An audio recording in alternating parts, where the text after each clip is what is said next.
वळूयात पुढच्या बातमीकडे। विदर्भ आणि मराठवाड्यातील हजारो सोयाबीन उत्पादक शेतकरी मोठ्या संकटात सापडले आहेत। पेरणी करून 2 आठवडे उलटले पण शेतामध्ये सोयाबीन उगवलंच नाही।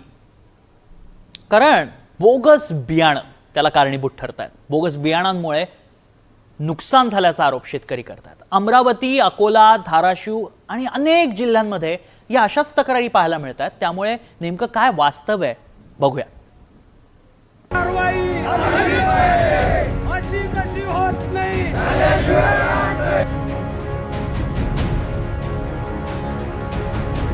मराठवाडा, विदर्भात बोगस बियाणांचा घोटाळा। पेरणीला 2 आठवडे उलटले, बियाणं उगवलंच नाही। आधी पाऊस लांबला, आता दुबार पेरणीचं संकट।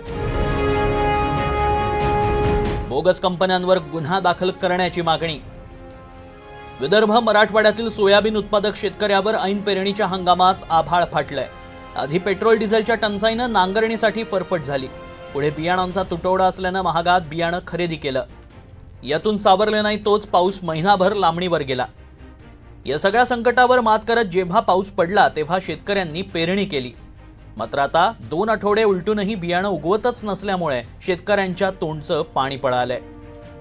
डिमांड जास्त होती, त्यांनी माहिती होती। डिमांड असल्यामुळे त्यांनी कुठचं बियाणं आणलं, काय आणलं, कृषी विभागानं कशा परवानग्या दिल्या, कशा तपासण्या केल्या, ते शेतकऱ्याच्या शेतात पेरल्यावर निघाले तयार नाही। याच्यावर ह्या कंपनीवर कडक कारवाई करून सदोष मनुष्यवधाचा गुन्हा दाखल झाला पाहिजे। हे प्रमुख मागणी आहे। शेतकऱ्याचा या बियाणे न उगवल्यामुळे एकरी 20 ते 25 हजार रुपये हा खर्च आहे।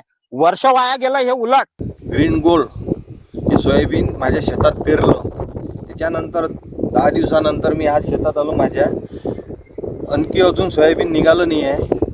शासनाने ह्या कंपनीवर तातडीने कारवाई करावं। अमरावती जिल्ह्यात 200हून अधिक शेतकऱ्यांनी अधिकृत तक्रारी केल्या आहेत। जिल्ह्यात तब्बल 6,82,000 हेक्टर क्षेत्रावर पेरण्या आटपल्या आहेत। बूस्टर, हुतुतू, इंगल, रवी, एसकेबी सीड्स, इन्वेज आणि ग्रीन गोल्ड अशा कंपन्यांवर बोगस बियाणं दिल्याचा आरोप आहे। यावर तात्काळ पंचनामे करून नुकसान भरपाई देण्याचे आदेश कृषी विभागाला देण्यात आलेत। अमरावतीप्रमाणेच अकोला जिल्ह्यातही शेतकऱ्यांना अशाच संकटाचा सामना करावा लागतोय। आपण दैगाव परिसरामध्ये आणि या ठिकाणी आम्ही सर्व शेतकऱ्यांनी दैगावातल्या आम्ही उन्नती नावाचं बियाणं पेरलं होतं सोयाबीनचं, आणि त्यामध्ये थोडंही ते उगवलं नाही। त्याला बुरशी चढलेली आहे। बुरशी चढलेली असताना त्याला 15 दिवस झाले कोंब सुद्धा आलेला नाही। अशा परिस्थितीमध्ये या सरकारच्या या कंपन्यांना जेव्हा फोन केला जाते तेव्हा ते आम्हाला म्हणतात, आम्हाला माहित होतं का त्याच्यात काय पेरलं आणि कसं टाकलं। हे बियाणं बोगस दिलं, या कंपनीवर काही ना काही कारवाई झाली पाहिजे अशी माझी म्हणजे सर्व शेतकऱ्यांची मागणी आहे। म्हणजे काही ना काही कठोर कारवाई करावं। हे बोगस बियाणं देतात, एकदम म्हणजे बकवास कारभार आहे। काही बुरशी चढलेली, काही कसं म्हणजे काय बॅगेत भरून राहिले हे म्हणतात। आम्ही स्वतः भरलं का बॅगेत फोन लावला, म्हणजे हे भरलं कोणी हे साहेब मला सांगा तुम्ही। म्हणजे खूप आसमानी संकट आलेलं आहे। धाराशिव जिल्ह्यातही शेकडो हेक्टर क्षेत्रावर पीक उगवलं नसल्याचं निदर्शनास आलंय। शेतकऱ्यांनी कृषी विभागाकडे अधिकृत तक्रारी दाखल केल्या असून नुकसान भरपाईची मागणी केली आहे। मी 27/6/26ला पेरणी केली। 612 बियाणं आहे। ते आता 12-13 दिवस झाले उगवलं नाही। लोकांचं कर्ज वगैरे काढून ते पेरलेलं आहे। आता दुबार पेरणीचं म्हणलं की फार संकट मोठं अवघड आहे। आणि मागणी काय, जे सरकार जे देईल ते घ्यावं लागेल। हे बोगस बियाणांचं प्रकरण विधानसभेतही चर्चेला आलंय। विरोधी पक्षातील नेत्यांनी बोगस बियाणं बनवणाऱ्या कंपन्यांवर कारवाईची मागणी केली आहे, तर कृषी मंत्री दत्तात्रय भरणे यांनीही तातडीनं कारवाईचं आश्वासन दिलंय। चला वडेट्टीवार साहेब बोला। आलं नाही। अध्यक्ष महोदय, निकृष्ट सोयाबीनचं जे बियाणं आहे यामुळे विदर्भातील अकोला, अमरावती, वर्धा, गडचिरोली, आपला चंद्रपूर या जिल्ह्यामध्ये या बियाणाचं उगवणच झालं नाही।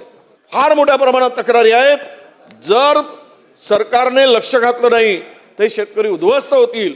म्हणून माझं स्थगन यासाठी आहे की आपण किमान या स्थगनाच्या माध्यमातून सरकारने या कंपन्यांवर योग्य कारवाई करावी। माझ्या राज्यातील मी शेतकऱ्यांना सांगू इच्छितो की सदर दोषी कंपन्यांवरती बियाणे कायदा 1966, बियाणे नियम 1968 आणि बियाणे नियंत्रण आदेश 1983 या विविध बियाणे कायद्यानंतर 100% त्यांच्यावरती कारवाई करण्यात येईल आणि आता ताबडतोब यामध्ये दोषी कंपन्यांचे बियाणे स्टॉप टू सेल आणि नोटीस त्यांना ताबडतोब देण्यात येईल आणि त्यांच्यावरती बियाणे विक्री परवाने रद्द करण्यात येतील.